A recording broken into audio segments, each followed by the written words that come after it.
Okay, so guys, part of this radiator flush I'm going to be doing is replacing the thermostat. The 190 thermostat, I'm going to be putting a 180 in.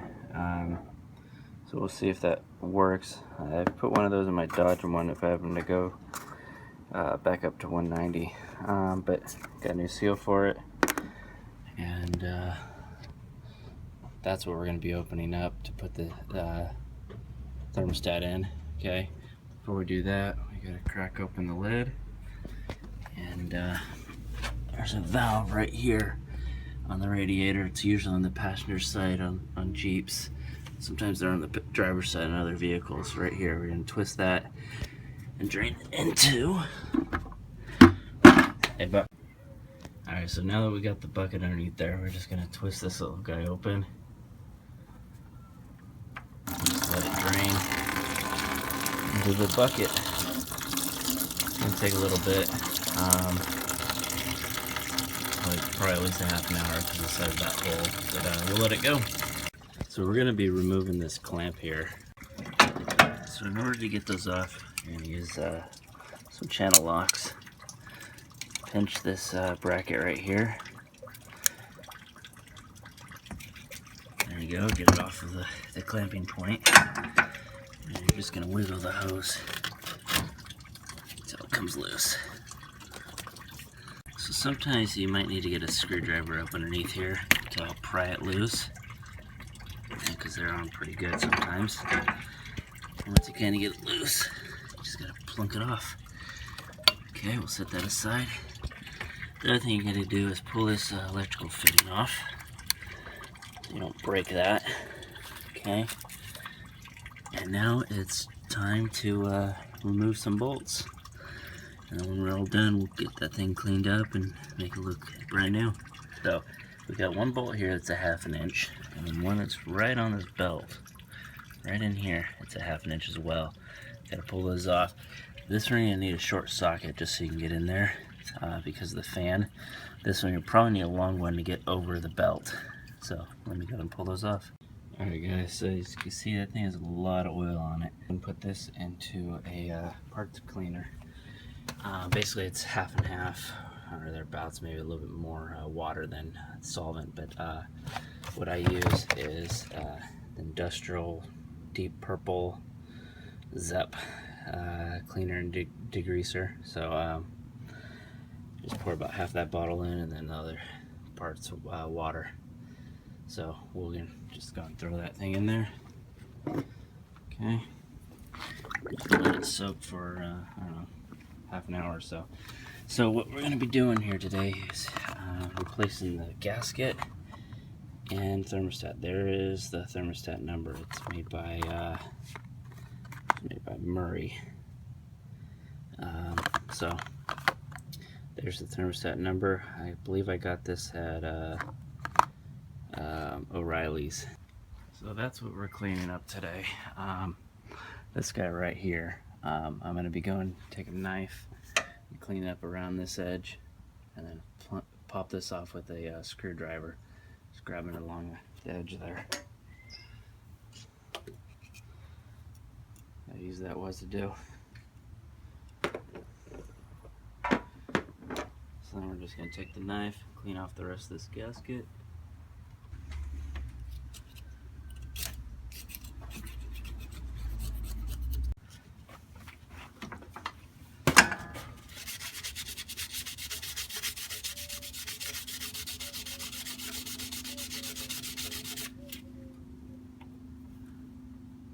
So you're just basically taking off all the little rust spots and the high spots.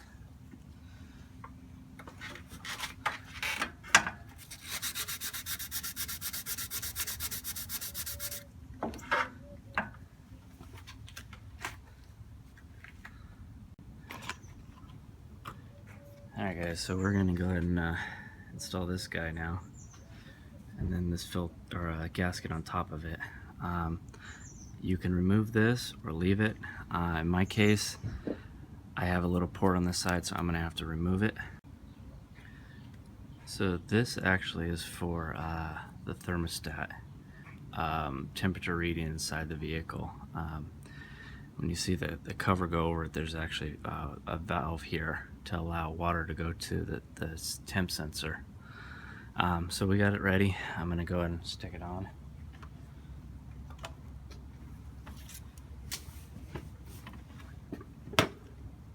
So this doesn't really matter which direction you put it in, as far as the orientation. So it's up to you, as long as this side is in the engine.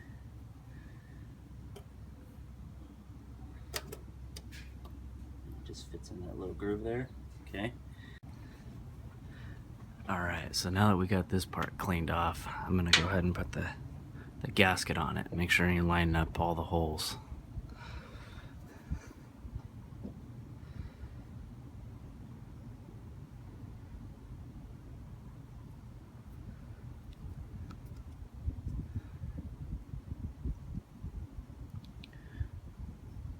So there we go. Make sure it's on there nice and firm. Okay, now we're going to go and put this back on the engine, bolt it back up, and put the hoses back in.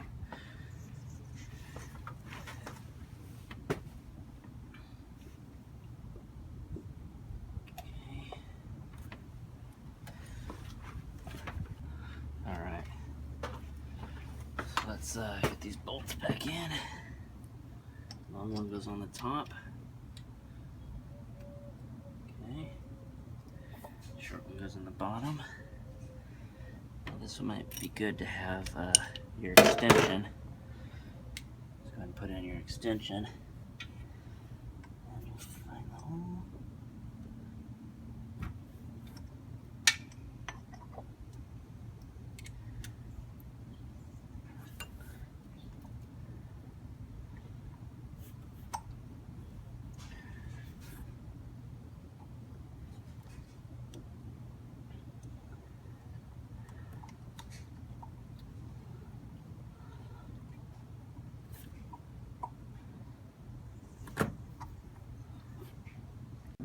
Alright guys, so the piece is on. I'm going to put the two hoses back on and fill the radiator back up.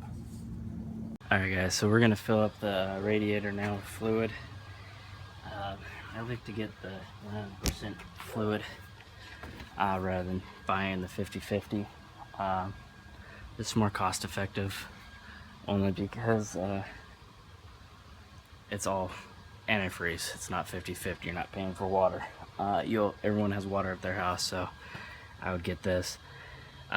With how much came out, it looked like it was about 2.5 gallons. So what I'm going to go ahead and do is put 2 of these guys in and then 1 water, or at least until I top it off.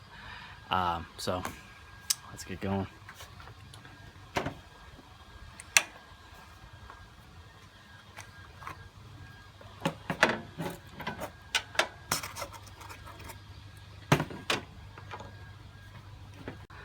It's not a big deal, but I'm going to go ahead and use a funnel so I don't get stuff all over the place.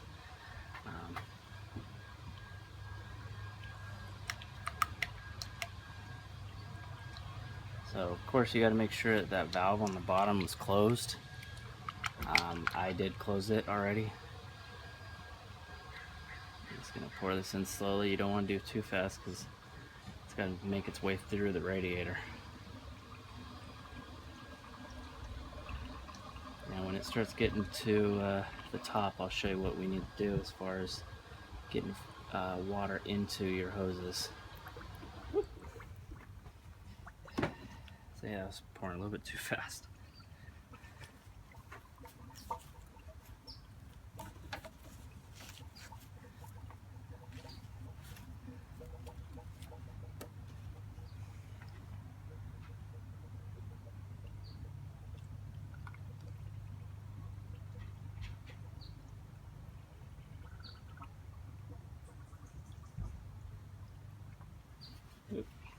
Okay. So obviously it's not full. 1 gallon will not fill this with how much came out. In fact, I don't have 1 gallon in there right now. Yeah. There's no water in these lines at all. So what I'm going to do, at this point, I'm going to take this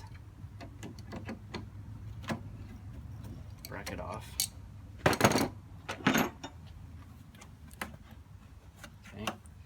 Now you don't want to run the engine without water in there. The pumps just don't like to work without water, so pour water through this hose until it's somewhat full to where you can get it on. The radiator fills up, it'll suck it through and get that air bubble out. You could also pinch it to get the air bubble out.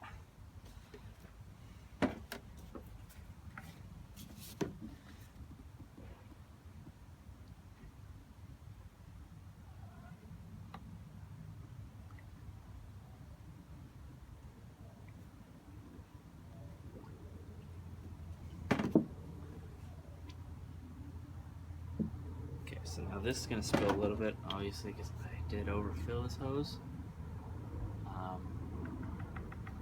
So we'll get it into the radiator as quickly as possible.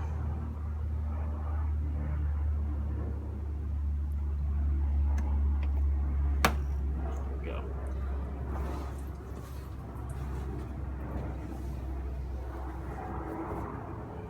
Before you forget, go ahead and get this clamp. Pinch it, put it back on. Okay, that's done there.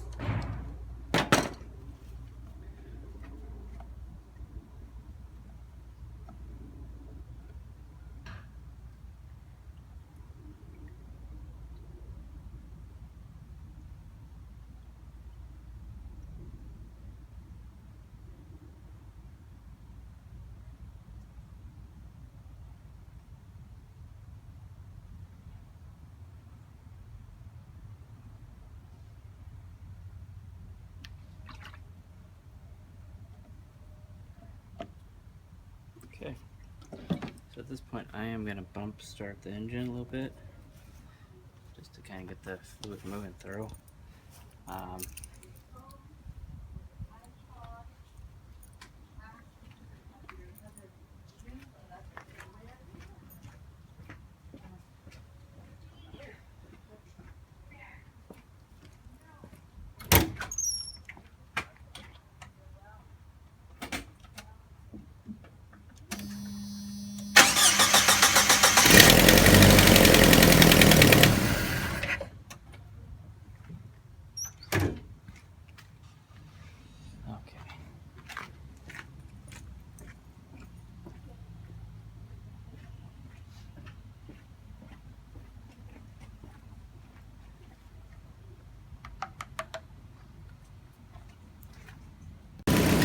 We're going to let the engine run until it gets up to full temp.